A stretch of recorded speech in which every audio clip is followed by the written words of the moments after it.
How we doing, ladies and gentlemen? It's your boy I Am Viking, and today we're looking at our N7 Shadow, a level 20 Infiltrator on Mass Effect 3, and I'm going to give you my build on this said character.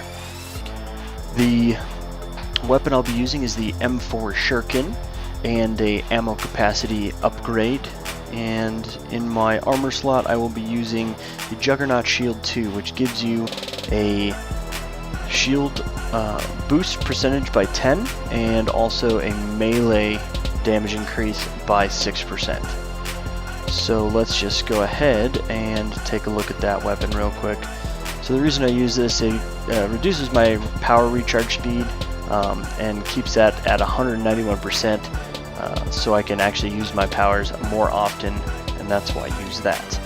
Like I said, the upgrade that I have on this is an SMG magazine upgrade. Increases my rounds per magazine by 60%. For my powers, I have Tactical Cloak, Electric Slash, Shadow Strike, and I opted to go into Sword Mastery as opposed to the N7 Shadow. And I'll get with you as to why as soon as we get there. So first, your Tactical Cloak. You gain a massive damage bonus when breaking from cloak to attack. Rank 1 is unlocking that ability for you. Rank 2 will increase the recharge speed by 25%. Rank 3 increases the power duration by 30%. In rank 4 you have two options. You have increase the damage bonus by 40%, which is good, but I felt that that was unnecessary due to the fact that you are already going to be mega powerful as is. So I went with increase the power duration by 150%. That way I can stay cloaked longer and do my bidding. Rank 5, two options. Increase recharge speed by 30%. Didn't really feel that that was necessary. It recharges fast enough as is, sitting at 3.17 seconds as is this build. I opted for the melee damage increase by 50% while cloaked. So while I'm cloaked, my melee damage does that much more damage. So that was always good. Rank 6, increase the sniper rifle damage by 25% while cloaked. I don't really use sniper rifles in this game, so this was a no-brainer for me.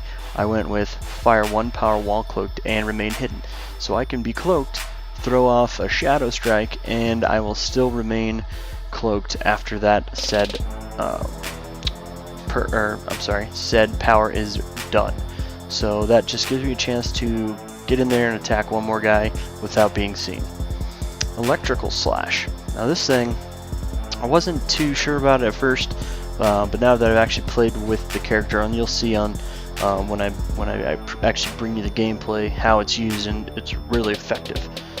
So unleashes a wave of electrical energy from your sword to stun and damage all enemies in a cone. Highly effective against shields and barriers. Considered a power attack. Receives damage bonuses from power upgrades. The recharge speed in rank 2 is increased by 25%. Then rank 3, the damage is increased by 20%. Rank 4, you had two options. You had increased the impact radius by 30%. This I wasn't so concerned about. I went with increasing the damage by 30% on rank 4. Rank 5, you had two options as well. Increase the recharge speed by 40%, or increase force and damage of tech detonations by 100%. So let's say you're playing with an N7 Fury, and they have their field up, and it's doing damage. When I throw this electrical slash, it creates a biotic explosion that, well, at that point, just completely annihilates people. Rank 6, increase your range by 50%, so you're going to be shooting this out further. I went with increased damage, an extra 50%. I mean, the range on it's pretty decent as is, and it's pretty awesome. Shadow Strike, my favorite ability of the said abilities. So cloak and sneak behind your target to unleash a vicious sword attack. Receives a damage bonus from sword upgrades, considered a melee attack. Hence why we're using the Juggernaut 2 perk. Increase the recharge speed by 25% in rank 2. Increase the damage by 20% in rank 3. Rank 4 you had two options. Reduce all damage taken by 40% 5 seconds after decloaking. the way that I spec'd into my cloak, being able to fire off 1 power before decloaking, is kind of the reason why I opted to go with the other route by increasing my damage an extra 30%. Rank 5, increase the recharge speed by 35%. The recharge on this ability isn't bad. It's only 2.5 seconds. So when it comes down to it, I felt like I didn't really need to. I went with hit your opponent with an electrical attack that does 40% additional damage over 5 seconds. Detonate this effect with other powers. So let's say I do Shadow Strike on a guy, it doesn't kill him, he's being electrocuted, which also will lessen his health, and then on top of that, if I throw an electrical slash, it will detonate that power. Rank 6, Shield Drain. Strike shields or barriers to drain their energy to refill your shield, which is a really great effect. Increase the movement speed by 15% for 4 seconds after decloaking. This is actually a really great piece of effectiveness that you could use in rank 6. Either way, you could have gone either way and really done okay, but I opted for increasing my damage by another 50%. If you stay cloaked and you're using this class right and you're moving around, you shouldn't have to really get into this too much. I mean, if you're playing gold and platinums, you might want to spec into the shield drain as opposed to the damage boost. So take that into consideration before you start playing. The sword mastery, and kind of why I went into the sword mastery is if you read this, receives damage bonuses from sword upgrades, considered a melee attack. So now that you know that, let's look into this. Let's hop down here. Boosts health, shields, melee damage, durability, and movement speed. So you're getting a boost to all of those deals there. Increase your health and shields by 50%. Increases sword damage by 20%. So this is kind of why I spec'd into this thing. So I went damage here.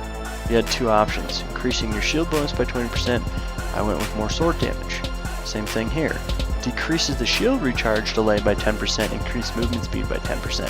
Still not worried about it. I went for another 50% for 20 seconds after an enemy is killed with a sword attack. So that not only does that mean I can use a Shadow Strike, I can use a standard melee or a heavy melee, and if an opponent is killed with that, I get an extra 50% on top of all of the other melee sword damage stacks that I have going on to completely annihilate everybody. And shield damage. Increase the sword damage to shields and barriers by 50%. The other would be to armor.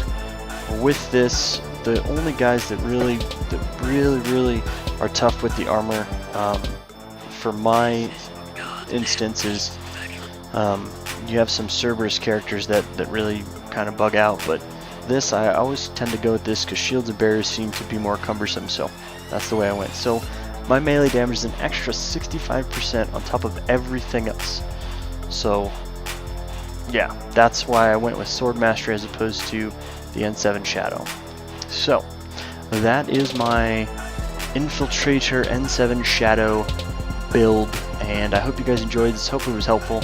If you guys have any comments, concerns, questions, anything like that, feel free to leave those in the comment section. I will get back to you promptly, and I hope you guys have an amazing day. It's your boy, I am Viking, signing off. Peace out.